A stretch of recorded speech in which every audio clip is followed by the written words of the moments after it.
नमस्कार, मैं हूं कुमार गजेंद्र। जनपद ऑन द स्पॉट में आपका स्वागत है। कांग्रेस के दामन पे दागदार दाग लगातार लगते जा रहे हैं और कौन बहुत सारे कांग्रेस के अंदर ऐसे लोग हैं जो कांग्रेस को लगातार दागदार करते जा रहे हैं। उनके अपने दामन तो दागदार होते ही हैं, कांग्रेस को भी दागदार करते हैं। कांग्रेस को जवाब नहीं सूझता है कि इस बात का क्या सवाल का क्या जवाब दिया जाए। ये लगातार होता रहता है। हाल ही में ओडिशा के अंदर जिस तरीके की कांग्रेस के राज्यसभा सांसद धीरज साहू के यहाँ पर रेड हुई, उसने पूरे देश को चौंका के रख दिया है। पूरे देश को इसलिए चौंका दिया है कि अब तक की पूरे देश के अंदर सबसे बड़ी रेड है ये। और यहाँ पर लाखों हजार सैकड़ों करोड़ रुपया जो है बरामद जिस तरीके से हुआ है नगदी, ये सचमुच अपने आप में एक रिकॉर्ड है। और अभी ये लगातार बढ़ता जा रहा है। जो आयकर की जो छापेमारी है वो कई शहरों में कई स्थानों पर एक साथ दर्जनों स्थानों पर की गई थी, जिसमें के एक ही स्थान पर इतना पैसा निकल आया है जिसे गिनने में भी कई दिन लगे हैं। और कई मशीनें खराब हो गई नोट गिनते गिनते, इतना नोट बरामद हुआ है। ओडिशा के बलांगीर शहर के सूदपाड़ा स्थित देसी शराब के कारखाने में पिछले बुधवार को हुई छापेमारी में मिली नकदी रकम की 5 दिन से चल रही गिनती आखिरकार जब रविवार को समाप्त हुई तो रेड की कुल रकम 285 करोड़ रुपए आंकी गई, 285 करोड़ रुपए बताई गई। इसके अलावा टिट्टलगढ़ के 2 बैंक के लॉकरों में भी भारी मात्रा में सोने के जेवरात बरामद हुए हैं। ये लॉकर शराब कारोबारी संजय साहू के थे और स्टेट बैंक के क्षेत्रीय प्रबंधक भगत बेहरा ने यह जानकारी दी है। आयकर विभाग द्वारा बलांगीर जिले के टिटलगढ़ और संबलपुर शहर में छापे मारे थे। इसमें 11 करोड़ और 37.50 करोड़ रुपए यहां पर भी कैश मिला है। ये एक बड़ी रकम है। ओडिशा के अलग अलग ठिकानों पर एक साथ हुई छापेमारी में अब तक 333.50 करोड़ रुपए की रकम नकदी बरामद हो चुकी है। आप समझिए कि नोटों के अंबार लगे हुए हैं। वहां पर इस कदर इतना नोट बरामद हुआ है कि इसे ओडिशा के इतिहास में अब तक का सबसे बड़ा कैश हॉल बताया जा रहा है। पूरे देश में भी इसे आयकर छापेमारी में मिली सबसे बड़ी अब तक की रकम बताई जा रही है। ये एक बड़ा मामला है। ये सारा कैश सूदपाड़ा भट्टे और उसके बगल में ही भट्टे के मैनेजर बंटी साहू के मकान में छापेमारी के दौरान बरामद हुआ, जो कि 176 बोरियों में भरे हुआ। ये सभी नोट 500, 200 और 100 के नोटों की गड्डियों में रखे हुए थे भरकर। यही कारण था कि बैंक के 50 से अधिक कर्मचारियों के जब उन्होंने गिनती शुरू की तो 25 काउंटिंग मशीनों की मदद से जब गिनती शुरू की तो कई बार बहुत सारी मशीनें खराब हो गई नोटों को गिनते गिनते। नोटों की काउंटिंग में लगाए गए कर्मचारियों को इतनी वहां से धूल उड़ रही थी कि उन्हें मास्क पहनकर काम करना पड़ा। ये बड़ी बात थी। और जिस तरीके से सारा पैसा इकट्ठा हुआ, ये बहुत चौंकाने वाली रकम थी। वो भी कांग्रेस के राज्यसभा सांसद ने इतनी बड़ी रकम आखिर इतना बड़ा काला धन एक जगह पर कैसे जमा करके रखा था और क्यों जमा करके रखा था, ये बड़ी बात है। अभी अभी इसमें मामले में जांच चल रही है।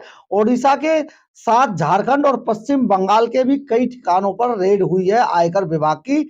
यहाँ पर यह स्पष्ट नहीं है कि झारखंड और बंगाल में कितनी कितनी रकम बरामद हुई है।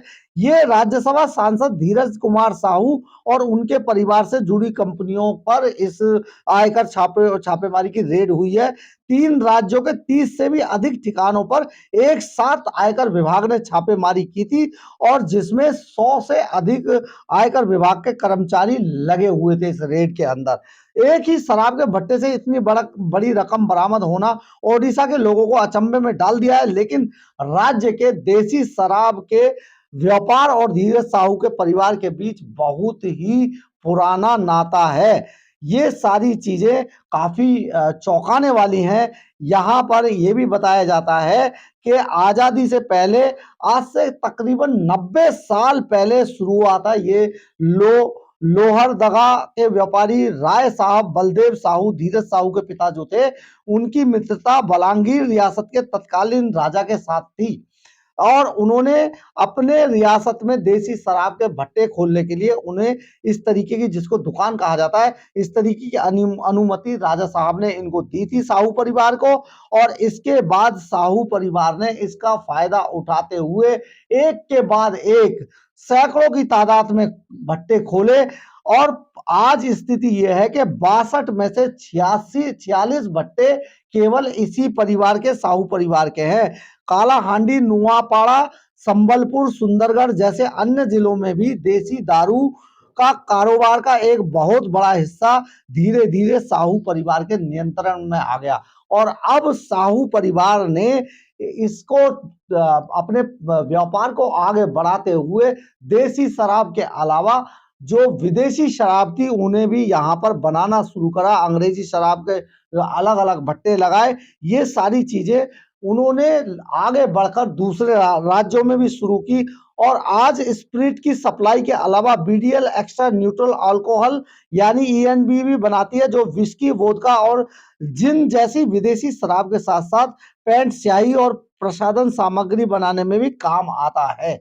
ये मतलब व्यापार बहुत बड़ा है। लेकिन सवाल यह है कि क्या इतना बड़ा काला धन किसी भी परिवार को, किसी भी व्यापारी को, या यूं कहें कि किसी भी कारोबारी को अपने यहां रखना चाहिए था? अगर काला धन मिलता है तो व्यापार चाहे कोई भी हो, व्यापारी चाहे कोई भी हो, ये आयकर विभाग और ईडी जैसे मामले इनमें ईडी के अंडर में आएंगे और इन पर जांच अभी चलेगी।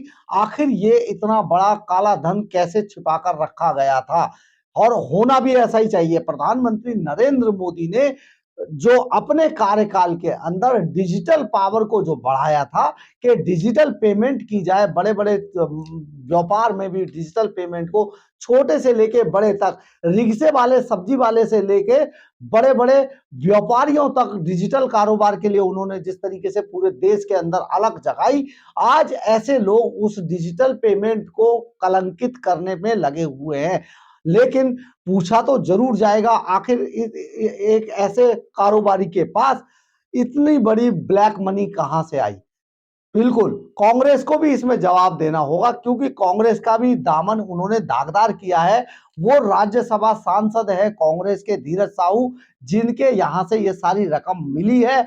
और इसका जवाब कांग्रेस को भी सूझ नहीं रहा है फिलहाल तो। और उन्होंने इस पर बाकायदा पार्टी में जारी किया है व्हिप कि वो जवाब दें कि ये रकम कहां से बरामद हुई है। लेकिन जो भी हो, कांग्रेस की छवि ऐसे मामलों से जरूर खराब होती है, क्योंकि काला धन मिला है देश में, जो गरीबों का खून चूस चूस कर जमा किया जाता है। ये एक बड़ी बात है, बड़ा मामला है, सोचना जरूर है। और कांग्रेस को भी इस पे जरूर सोचना होगा, ताकि ऐसे लोगों को हटाया जा सके जिनकी वजह से कांग्रेस का दामन दागदार होता रहता है। अगर आपको मेरी खबर अच्छी लगी हो तो आप इसे लाइक, सब्सक्राइब और शेयर जरूर कीजिएगा। इससे हमें ऊर्जा मिलती है। कमेंट्स बॉक्स में अपने राय जरूर लिखिएगा। ये एक बड़ा मामला है, सोचिएगा जरूर कि कांग्रेस आगे कैसे बढ़ती है। अगर आपको मेरी खबर अच्छी लगी हो तो आप इसे लाइक, सब्सक्राइब और शेयर जरूर कीजिएगा। कमेंट्स बॉक्स में अपनी राय जरूर लिखिएगा, इससे हमें ऊर्जा मिलती है। जय हिंद, जय भारत।